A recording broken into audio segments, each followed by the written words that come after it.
This is me a year ago, and this is me today. And now, while I did have a notable transformation, there are a lot of mistakes that I made at the beginning that may have hindered my development. Now, in this video, I'm gonna share all the things that I would do if I had to start over completely looking like you guys. But first, let's take a look back.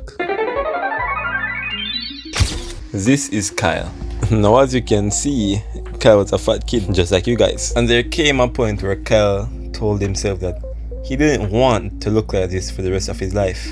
And it wasn't until his first year of college that he gained the consciousness to start working out. Now, for the first example, I want you to imagine two different individuals in your head. And let's label them as person A and person B.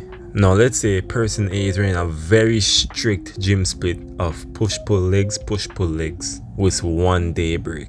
And let's say person B is doing upper body, lower body with a rest day in between each days. This would mean that person A is going to the gym about 6 days a week, while person B is only going about 4. And now I want to ask you a question. Who do you think will be the most consistent and stick to their workouts? Now, if you said person B, you're a genius. The best split is the one that you can follow. If I had followed this rule myself, I would have had an extra 6 months on progress. It'll always be better to go to the gym for like 2 days a week for 4 years than going to the gym every single day for a month and then falling off. If you're a beginner and you're wondering if you should cut or bulk, chances are you should probably cut. Now, why do I say this? Now, well, if you were fat, then you should obviously know you should cut. And if you're skinny, then you probably already know that you should bulk. Which leaves an outlier, which is like 90% of guys, and that is the body type known as skinny fat. Now, the problem with most skinny fat guys is that even though they are on the fatter side, they don't really have much muscle under that fat. Means that if they do go on a cut, they'll likely end up just being a bag of bones. But if you decide that you're just gonna bulk and put on muscle as fast as possible, you will find yourself in an interesting place. So I believe that if you are starting off skinny fat, you should try to cut down to at least 15% body fat, so that this way, even though you may be, skinny for a while, you'll have a clean slate to really start on.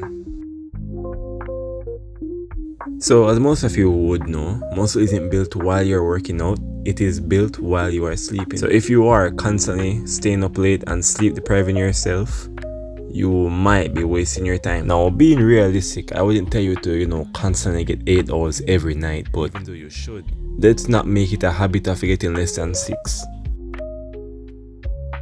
A lot of beginners, myself included, tend to overestimate how quickly we can put on muscle. Now, the main contributor to this is social media, as we are constantly seeing people with 1 in a million genetics that can go from skinny to bulked up within a year. And unless you are taking gear, chances are that is not going to be you. And while I'm not trying to discourage you, a lot of us tend to forget that working out is a lifelong journey, so it will take time. And I think the best way to cope with this isn't to see it as a race, but just implement it into your routines, and over time results will show.